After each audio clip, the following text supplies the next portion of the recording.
Hello, viewers. Welcome to the show Deep for Deep. I'm your host, Linda Lively. We will be talking about moms and dads at 20s.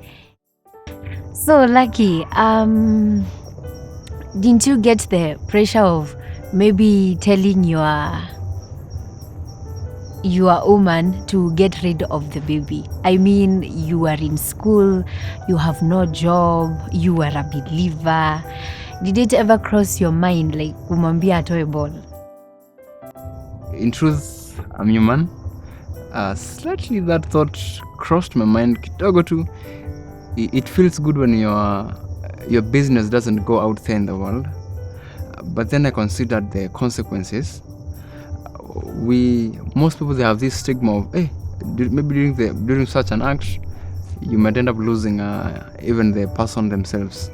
So I think all that crossed through my mind, and I thought about it in truth. But I never told her. It was something I was battling in my head. So actually, when she hears me saying about this, she'll be surprised, because I was acting so composed then.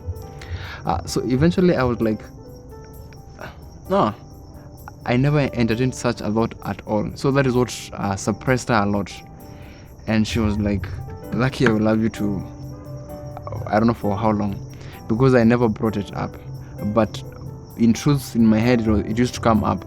And so the thought of, what will I tell my church? What will my friends think of me? Because I have often presented this composed personality, and often people wouldn't imagine me being a father at such a stage. So I knew this was all a big drama, and I was really struggling. Number one, singepata mtu wa kuongea na yeye, because I knew people would first of all judge me. They would not understand me. It was a bit harsh for me. And I think I found consolation in myself. So I would remind myself of why I didn't want her to get the abortion, because I wanted to become a father, at least to feel how it feels like, maybe to feel what my father didn't feel. Because to date, it still hurts me. I never go to see my father, and not many people can relate with that. Most people, maybe they lose their parents along the way, but myself, I didn't get that chance.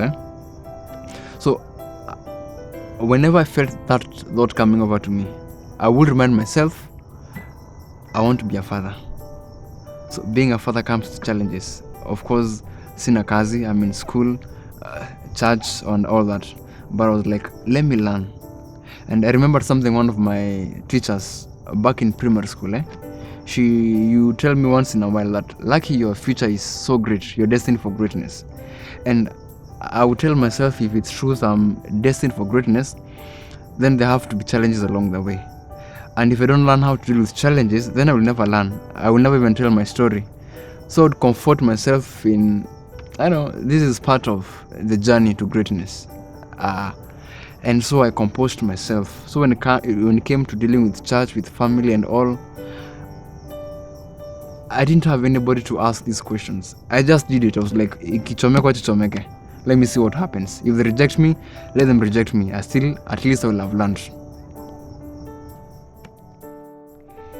Oh, so you are a student, a believer, and there's a baby coming on the way, and you are jobless. What did you do to make sure, you balance all those things? Okay. I believe I'm talking to so many people when I'm talking about this. You never plan to be an early father or an early mother. You just don't. It happens, not accidentally, but it happens when unajipata uko hapo. And so for me, that was the case. I'm a student pursuing it was a huge course, IT. Then again, sina kazi yote. So I knew I had to put myself out there. So I had to prioritize what is really most important for me.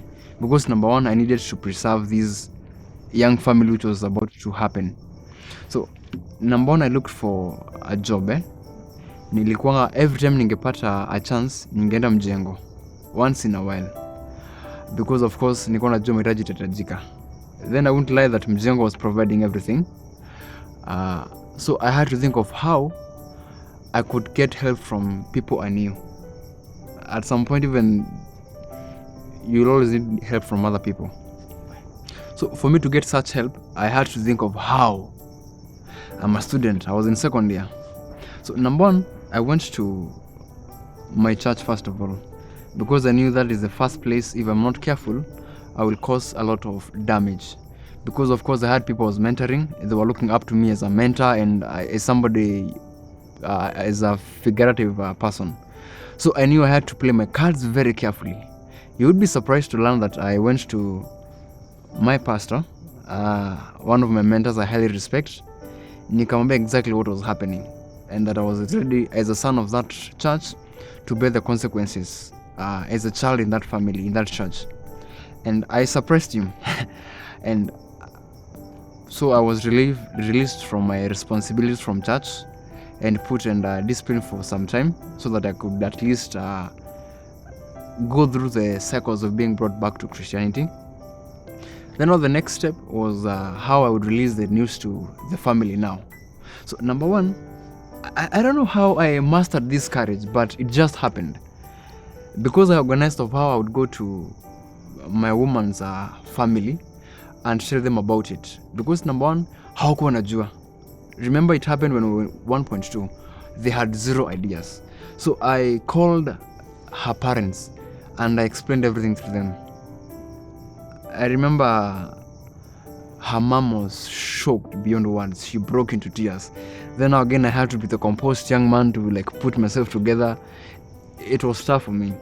So 2 days later, after tulimaliza 1.2, sikuenda nyumbani kwetu kwanza. I had talked with her mother, nikaenda kwao kwanza. So they hosted me there for almost 3 days. So walikuwa wanauliza maswali mingi, how I was planning on masomo ya the lady, the child is on the way in the next 2 months, in terms of kimasomo, then in terms of finances. So I had to really explain. Nilikuwa nahojiwa, I had to explain how I would manage all this. I have to be honest, sikuwa nimejipanga vizuri. I was still panicking, but I had to present a strong, bold self, which I was not. So it was tough for me. At some point, excuse though, I would go maybe shed a few tears, compose myself, and I would come back. They hosted me for 3 days. I really had to answer a lot of questions. But by the time nilikuwa namalizana na wao, I believe I had satisfied all their questions. I presented a very good scheme, which was not there, of how I would be able to support the family.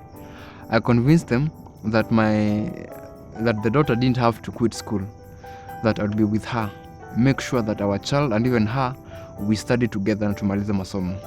So they were satisfied. And I also said that I would talk to my family and there would be equal support. So they agreed. By the time nilikuwa natoka huko, it was on a Sunday. And the father blessed me. He was like, lucky you have my blessing. One thing, usintesee mjukuu wangu. I always remember those words. And so they always taunted my mind a lot. But the good thing was at least I got his blessing. So from there I went to my home. I couldn't go and speak to all my family members. They were big. I knew they would judge me a lot. They would criticize me. Of course, kumbuka I've already talked to my church. That was my number one priority, honestly. So nishamalizana na hiyo, nishamalizana na my woman's place. So kazi ni kwetu. So I talked to one person who I knew would tell the whole story to the entire family.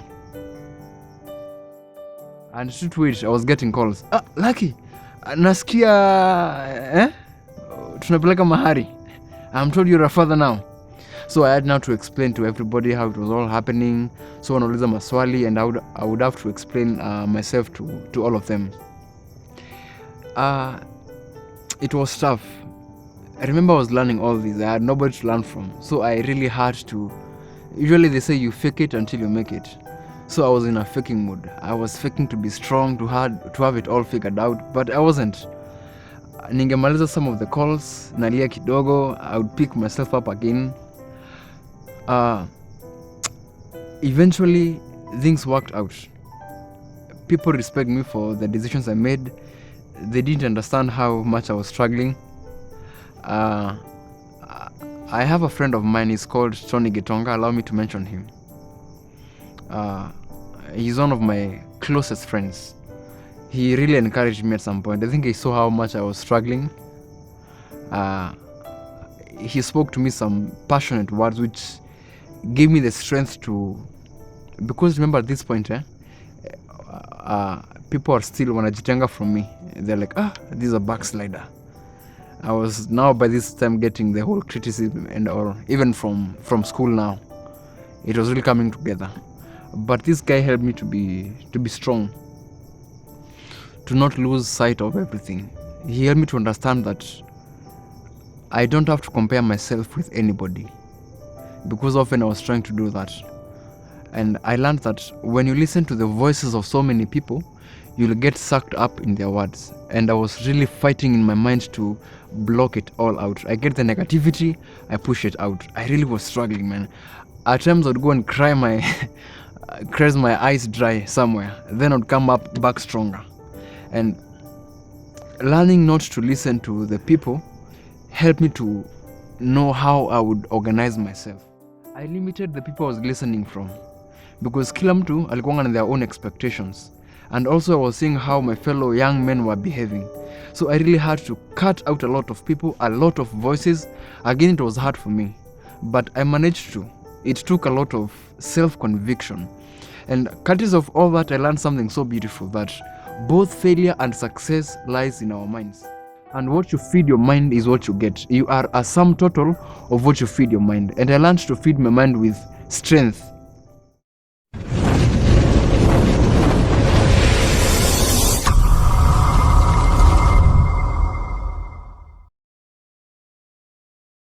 I would listen to motivation speeches, guys would encourage me. Like, I would really do away with anything negative.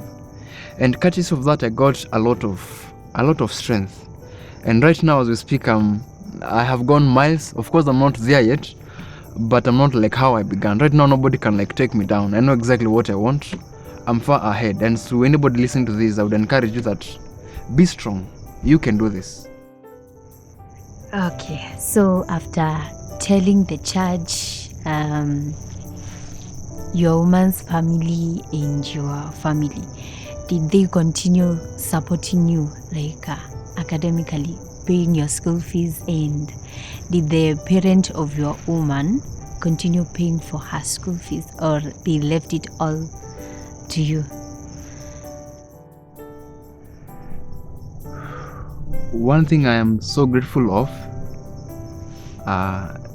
the right people didn't run away from me, because when everybody realized there's something unique about me, of course there are a few pessimistic people who ran away, but the necessary people who I respect to this point, they didn't run away. Now, for example, my woman's parents, they didn't stop supporting her in terms of paying for her school fees.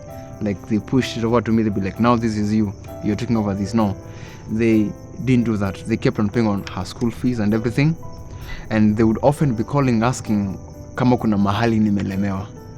And of course I would be like, hakuna mahali. And but in terms of school fees, it was all catered for. From my side, my brother, like I mentioned, our firstborn, he was the one supporting me, and he also didn't let me go. But suddenly at some point he passed on. It was a big blow for me, and a big challenge. But like I said, having a big family comes with its own benefits. Being here at this point, I owe it to so many people in my family, from my mom to a few of my sisters and to a couple of my brothers. They really helped me, because when my brother died, the one who was supporting me, they comfortably took over, because they realized the kind of challenge I was going through. And I think they knew if they let me go, maybe I would quit. Maybe they thought so. And even myself, probably I would have, because it was a bit intense. At times I was a bit late on paying my school fees, so I would have to do the special exams, because often I would be prioritizing on my woman and the young family generally. So that sometimes I would have to look for a person angalia mtoto. So that would mean if kuna school fees imeingia, first of all prioritize. and at times I'd be late on paying the school fees. But finally, nilimaliza. It wasn't easy, but I managed, and I owe it to the people who didn't let me go. Yes. Wow, may God bless those people. Tell us about, people finding out you were expecting a child, especially your friends. Tell us about, did they run away from you? Did they feel like all of a sudden you are a bad company? And if they did, how did you deal with all the, the stigma?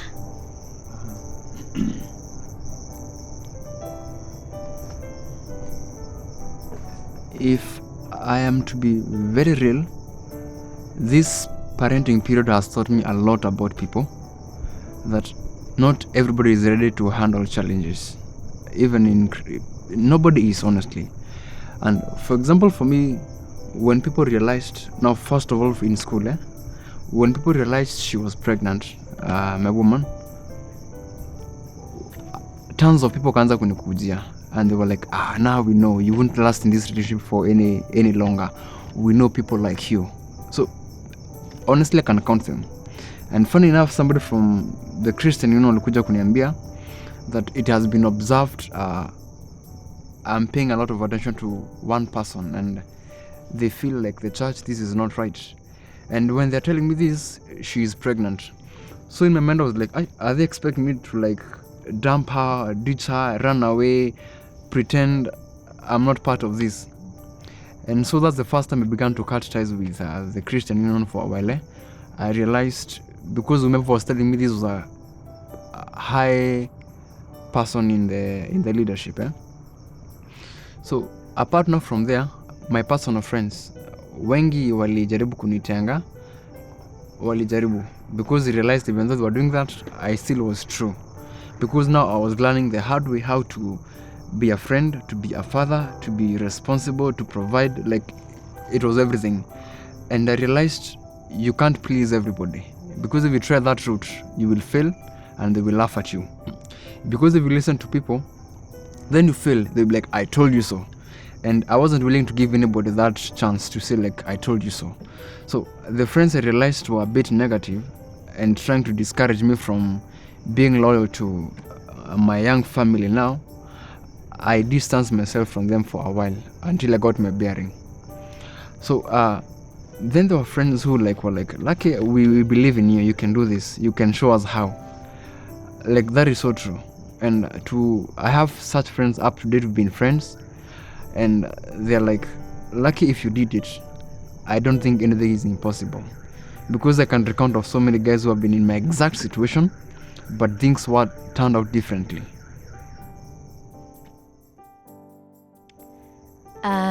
Can you briefly tell us about the challenges? Like, you are 22, you are in school, second year. She's also a second year student. You have no job. Tell us about the challenges. So Miss Linda, if I'm talking about the challenges, allow me to just sum them all up together, because I have come to learn from then up to now, they're one and the same challenges anybody will face anywhere. And if you can learn how to go around them, you will have learned almost everything. Nothing is so new. Because number one thing, personally for me, I was a second year then, I didn't have money. And any person will tell you to finance or to support a family, you need money. But now if you stick long enough, you learn how to go around it. Maybe the other challenge I faced was rejection from friends, some more from family, from church, from the environment. And rejection hurts so dearly to anybody, because you'll be expecting people to understand you. They do not, then they kind of kick you out from things. It hurts. So it is something which, again, if you persist long enough, you will learn how to go around it, the rejection. Now the other thing, you'll be going through cycles of self-denial at some point, because also I was going through the same thing, self-denial. I'm like, am I really doing this? Will I be able to make it? Should I? You'll go through that process, and it was a big challenge for me.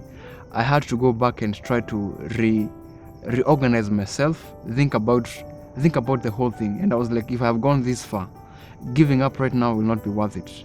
I have to see the end of the path. Maybe the other challenge I faced was I would say anger. It was something I was going through. It is more like self-denial. I would find myself angry at myself once in a while. I'm like, why did I maybe do this? Could I have done things differently? And I came to learn that once something has happened, you cannot change it back. You only have to move forwards. So briefly, I would say those are the main challenges I faced. But with time, I learned how to handle them all. As we wind up, I have to say I'm impressed and touched by your story. I mean, a second year student, 22 years old, you have no job, you have no source of income, and a woman somewhere is expecting your child, and you didn't run away from it. You stood firm, you were there for her till the end. Si wanaume wengi wanaweza fanya venye ulifanya, and I'm very proud of you for that. So what can you tell young ladies and men, who are at the age of kind of teenagers and also 20s, and who are not ready to become moms and dads? What can you tell them? I will start by a quote I learned from somewhere. A mentor of mine is called Jim Rohn. He says this, that life is a collection of experiences, and your job is to increase the frequency and the intensity of the good experiences. Now, any person out there, be they men or women, the young age, if already you're a parent, I will tell you, number one, be strong. It's not a mistake. So don't convince your mind that it is. You can do this. Be strong, stronger than what happened. You can come out of this strong. Because if you're weak, you'll not make it. But if you're strong enough, I believe that anybody can. Because I passed through a lot and I came out strong. Then again, for anybody who is not there yet, or who is